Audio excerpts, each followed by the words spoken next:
revival is coming. Hey, you have a visa. This is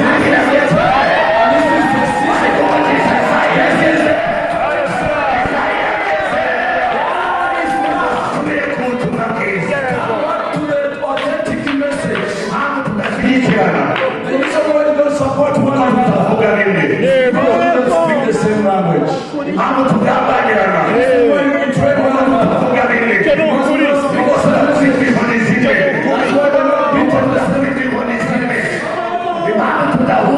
There is a way to have a thinking. We don't teach the we don't follow the same. We are not here for then why won't we go?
Let's pick up the book.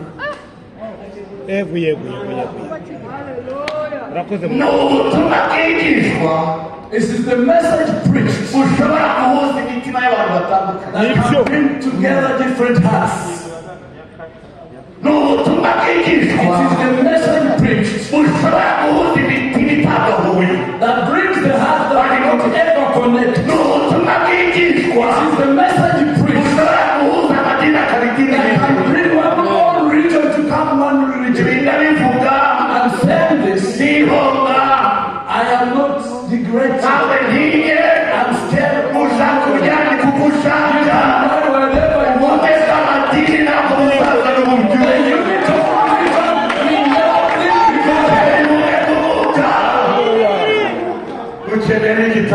We need the authentic word of God. Number 3, on the same verse, on the same chapter. It was a demonstration of Kugaragaza imbaraga.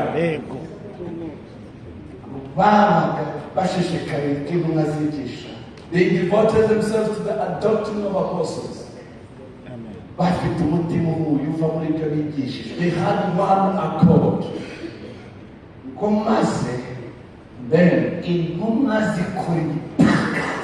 Then the apostles performed many miracles.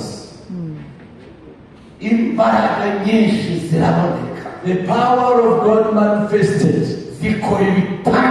and performed miracles. And all the people were free from fear. This power of the Holy Spirit, which in Greek word is called dunamis. Dunamis is not the power from outside. It is the power within. It has a capacity to do the impossible things that no man can explain. Everyone is going to receive dunamis. Inside of you there is going to be dunamis. Let me say it, I'm about to end. God does not support our emotions. The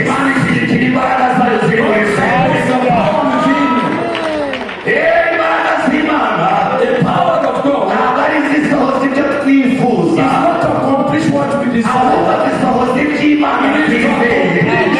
What God wants to accomplish. The power of God. They are here to fulfill our desire. But they are here to fulfill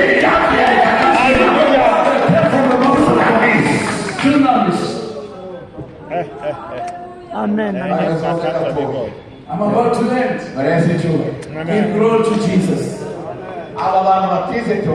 These men who never went to theology schools. I'm not saying going in theology is bad because I have also one. Praise the Lord.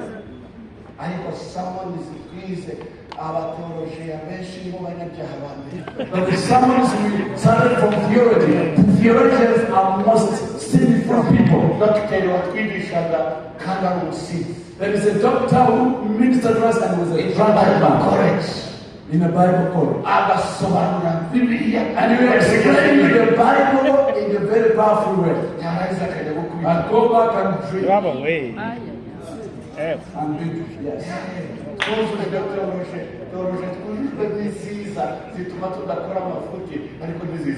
The good theology gives us strategy to do things that does not bring revival.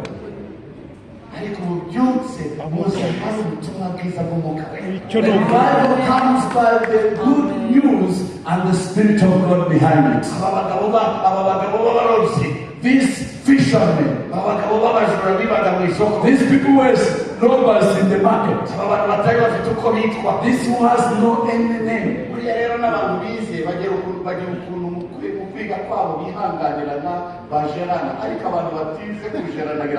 Sometimes the people who are educated, they know how to manage themselves, but the people who are on land, even to manage themselves is difficult.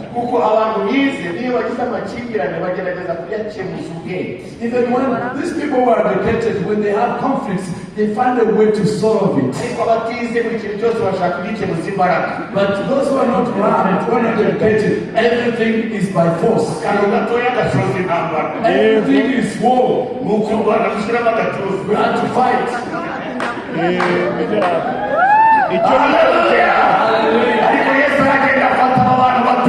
But Jesus picked those who are not educated.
muntu wese abwiriza afite inyuma agamije kugira Everyone minister based on the ingeri zigwiriye cancer has imbona increased. gazeti zigwiriye Death has increased. imbona abafurere b'ingenda bitwa n'amakanseri The young people are dying with imbona cancer. biri hehe Where is the church? amarangamutima ntabwo akiza indwara Look at the emotion that we imuhira have. ntabwo ikiza indwara Make compassion tuzakomeza gusamba bene wacu tuzakomeza guhamba abana bacu we continue to bury our dreams bishwe n'indwara because of sickness, bishwe n'amarozi because of wese poison, amarangamutima yacu because of emotion. ashobora gukiza amarozi ashobora gukiza kanseri Believe the passion. ubutumwa twahawe But unless I receive from above, ubutumwa bwiza bwongere gufata umwanya wawe its position, imana yongere gukiza indwara everyone may hear the imana yongere gukiza imitima yawe imana yongere gukiza ubumuga imana yongere gukora ibitangaza ubutumwa bwiza power of the gospel bahuje umutima for the men with one accord. zatumye bakoreshwa ibitera ubwoba They were used to make miracles. bidashobora gusobanurwa n'abantu No one can ever explain. umunsi ndagira ngo bigire dunamizi Today, cry for the dunamis power. buri muntu wese mu kinyarwanda yakirere Everyone in your own language. umva uretse gato ubu buri muntu wese u rwanda azi ko agira umwuka we In Rwanda, everyone knows that has a spirit of God. niba azi icyo akora But what does that your spirit does? niba adakora ibyo mu ijuru bishaka If uwo wari ufite if the ibyarahawe Holy Spirit you have does not perform what God wants, what is He doing in you? ni gute twuzuye umwuka wera How can we be filled with the tukaba Spirit? tumerewe nabi uko tumeze uku nguku And we are so in bad condition as we are today. ubu ibintu bigiye guhinduka mu izina But ryawe things have to change in Jesus' name. nzabivuga I will say it. sinshaka nzabere nka burahamu Even if I become like Abraham, uwabirebezaga amaso I ye will saw it afar. bakarinda agenda atabibonye ariko abigihari And he passed away without ariko tuzabivuga ibishoboka I will tuzabivuga continue to speak about this. bakundwa nimushyire hasi amatitire ntabwo yirukana abadayimoni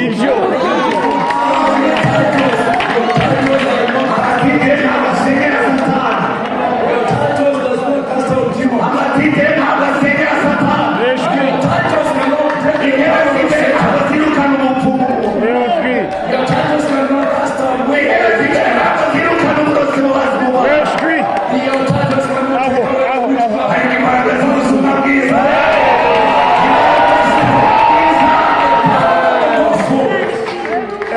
ihute ihute ihute Let's run people. karengera cumi na gatandatu Acts of Apostles unyemerere verse 11. Mu izina rya Yesu. mirongo cumi na rimwe bya cumi na gatandatu Utwo ijambo haranditse ngo Petero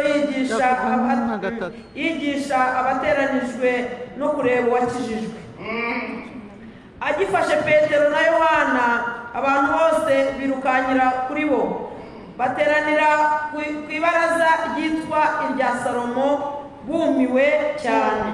bumiwe cyane Petero abibonye abaza abo bantu ati, yemwe bagabo ba Isiraheli, niki gitumye mutangarira ibi?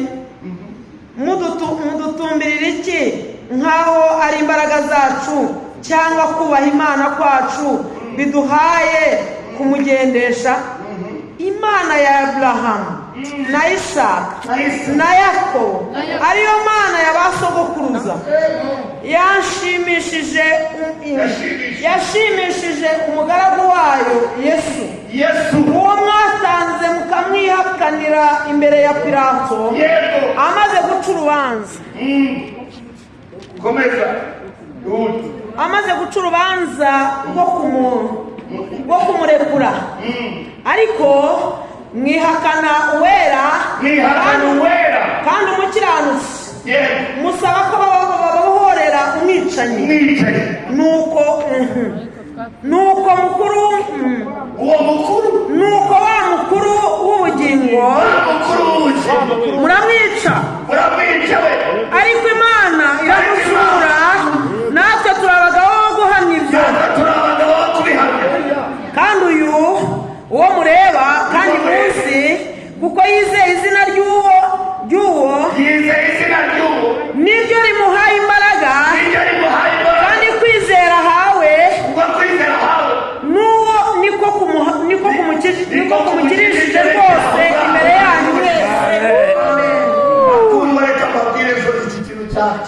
Amen, amen, amen. Let me tell you, you cannot this one also. ubutumwa ububyutse buri bukingurwe. The revival is going to be opened. Nuko utemerera impano y'umwuka wahawe Is not to allow the gift of the Spirit you received guhimbaza izina ryawe bwite. to glorify your name. I will repeat again.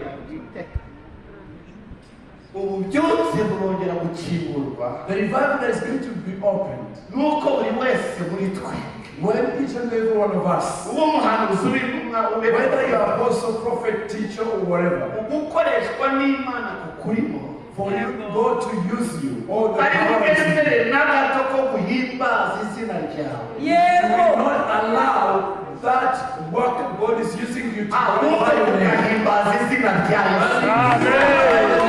Jesus. uyu munsi igihangayikishije isi, Today, what troubles the world, ikintu cyaduteye n'itorero, what has attacked the church, Imana irakorera muri we mu mpano runaka, God uses you in a particular aho kugira ngo hamenyekane Yesu, instead of letting Jesus be known, hakamenyekana wowe wakoreshejwe, kandi bikamutandukanya n'abandi batarakoreshwa. and you separate yourself from other Abantu baragenda bakurikira amazina y'abandi, people are following names of niyo people. mpamvu amacakubiri akakaye. Why you have division in the church? Ibyo bikumira ububyutse, And hinders the revival. abantu barakurikira amazina y'abantu. Because people are following the names of the people. Ariko Petero na Yohana But Peter and John, bagiye bari mu bumwe. they went in one accord. Ntabwo tuzi uwakijije ikibugu We uwo ari we. don't know who healed the Niba ari people. Yohana If it cyangwa was se Petero. Peter, we don't know. Peter and John, Mani kuri mugisha. Ntabwo ari Yohana, it was not John, ntabwo ari Petero. Peter, Ni Petero na Yohana John and Peter bagiye ikibuga spoke to the people. tumbere. Look unto us, Tumbere. at us. Tugeze mu itorero ryacu, Until our church, abashumba twese all the pastors, bimubwira isi yose tell the whole world, itutumbere. look at us. Udashaka ngo ntumbera. Don't tell them, look at me. Biramugeza ngo rekera ubutumwa bwo kubwira abantu ngo ntumbere. Yego ra. Mani twari. Petero na Yohana Peter and John, ntabwo ari Peter Ministries. it was not Peter ministries. Ari John Ministries. Ariko Petero na Yohana And John, bagira ikibuga tutumbere. Ntabwo dufite, ariko icyo dufite turakigurisha.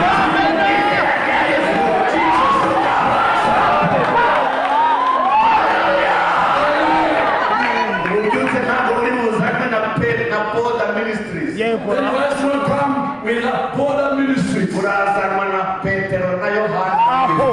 Aho. Aho. Petero na Yohana Ministries. Peter and John ministry. Yego. Mana ishimwe Umekunuka.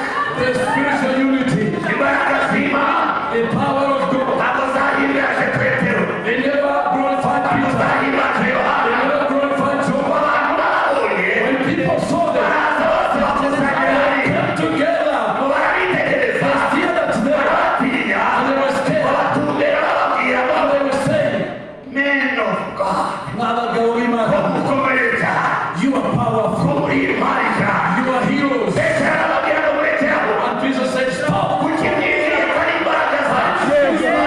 Kuki mwizeye ko ari ugukira The kwacu? thing is my own. Ntabwo ari byo. It is not our life. Ni Yesu mwabaye.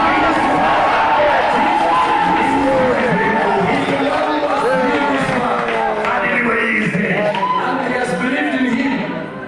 Niturekera aho kubwiriza abantu ngo batwizere. Yego. If you stop preaching people to believe in us, Reka mbabwire bashumba benshi, awe turakwemera.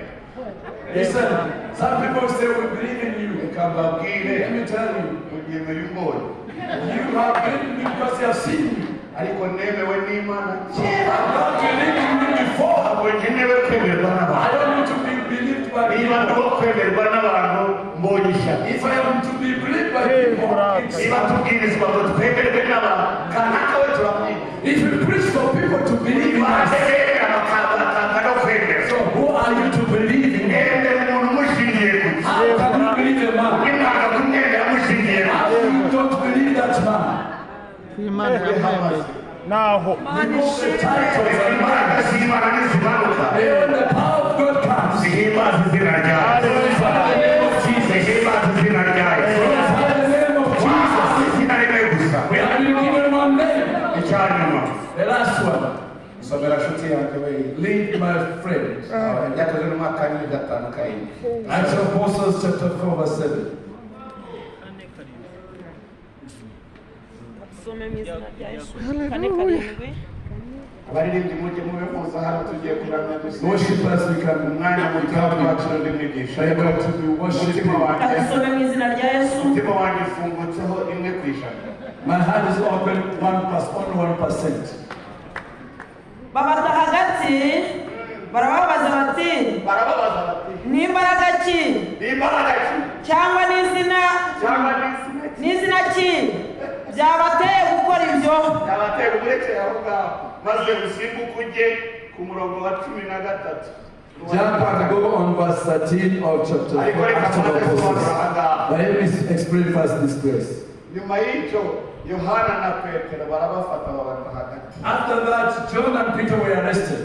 ababataye hagati ni abakuru b'abisirayeli n'abakuru b'amadini Those who arrested them were the elders of the Israelites and the region. mukabeshyera abaroma ntabwo aribo bishe yesu ntabwo aribo ntabwo aribo Don't accuse Romans. They are not the one who killed Jesus. yesu ashimwe cyane Praise the name of the Lord. barababaza ibintu bibiri They asked them two questions. nimutubwire Tell us n'imbaraga ki which power kandi n'izina ki and which name. kanongere babiri Let me say it again. isi muri sisiteme yayo In the world system, ntabwo ishaka kumva izina ry'umuntu urinde they don't want to hear the name. Yego. turimo turazira iki turazira iki The world and its system does not want to hear a name that is powerful. izina ry'umuntu iyo rizamutse When you raise up your name, imbaraga z'ubwami zirarikurikira you are in trouble. The kingdom Uziko ari byo. will follow that name. Mani kuvuga. zirarikurikira What's follow that name? kuko ntabwo zingirira bigamije iki Because Yego, they nibyo. don't know why that name is rising up. wowe urazamuza imbaraga z'imana izina ryawe How can you raise the power of God to glorify your name? uribaza ko uzakorera kuri televiziyo You know that you Ntibishoboka. kuri televiziyo ntibishoboka This one. ntabwo bishoboka bwira mugeze ngo zabura izina rya yesu ibindi Lift up the name of Jesus. barabaza ngo They asked, imbaraga ki what power? n'izina ki yego What name? mwuka wera Byabateye gukora ibyo. icyo twumva ni iki What are we hearing? uwo twumva ni iki yego israheli aba He's doing well, people. icyo kitamwumutse Where is he coming from? izina ki Which name? imbaraga ki yego Power. nibyo bikura umutima isi yego That nibyo troubles the world. icyo ni ukuri ni ukuri uramutora Remove Porter. reka yesu aba ari umwere To be known. yesu yaguriye ubwami bw'abaroma yaramuguriye Jesus troubled the kingdom of Rome. kuko abayuda bamwitiranyije mu myumvire nk'iyo dufite uyu munsi Because Jews never were confused about him. bagomera ku bwami bw'abaroma bavuga ngo umwami wacu yaje They were rebelling against the Roman Empire, saying that they must fight us God. uyu niwe mwami wacu This is our king. abaroma bavuga And the Romans said, yesu aravuga ko ubwami bwanjye si ubwahanga and Jesus said to them, my kingdom is ubwami not bwanjye from bwo mu ijuru my kingdom is from above. yesu ashimwe Amen. reka mbabwire bene data Let me tell you, brother, amazina yacu nasubira mu nzu let your name go irya yesu down. rikagaragara The name of Jesus will Bwana be yesu lifted up. asifiwe imbaraga z'imana zizongera zigaragara God will manifest again. icyo ni ukuri mani kumugira ibintu bibiri sitinya Two things that the world is scared of: izina rikomeye the powerful name n'imbaraga zibarenze and the power that is beyond them. icyo ni ukuri mwuka wera Ah. petero arababwira ngo mu izina rya yesu. Peter said is the name of Jesus. soma wa murongo 13 14 cumi na gatatu ngo babura uko babahana barabarekura babuze uko babahana bumva babuze uko babahana barabarekura They failed to judge them and they released them. babonye ubushizi bw'amanga bwa petero na yohana babonye ubushizi bw'abanga bwa petero na yohana When they saw the kandi bamenye ko boldness ari of abasoma John, batigishijwe and they baratangara remember they were not learned. ngo babonye yuko batagize gute ari abasoma batigishijwe baratangara They were surprised. ibintu bibiri nshaka kumva babonye ko bagize gute When they saw ari abaswa batigishijwe they are not learned, batigishijwe they are not baratangara educated, niba hari ikintu isi idashaka uyu munsi even the things the world does not want in this ni world. umuswa no kutiga They don't want any person who's not educated. isi irarwana na illiteracy and ignorance. They were always fighting against literacy and ignorance. ariko umva bamaze kubura uko babahana But after they didn't have a way to judge them. babasohoye When they chased them out, baraza baricara bakora inama they bagira ngo bube inama they sat them and had another meeting. ngo bamaze kubona ko ari abaswa After seeing that they are not learned, ubundi abaswa ntacyo batwaye the unlearned people are useless. abanyapolitike ntabwo bajya batinya abaswa cyane Even the politicians are not scared about the people not educated. burya abanyabwenge nibo bahangayikishije The educated people are the ones trouble the politicians. ariko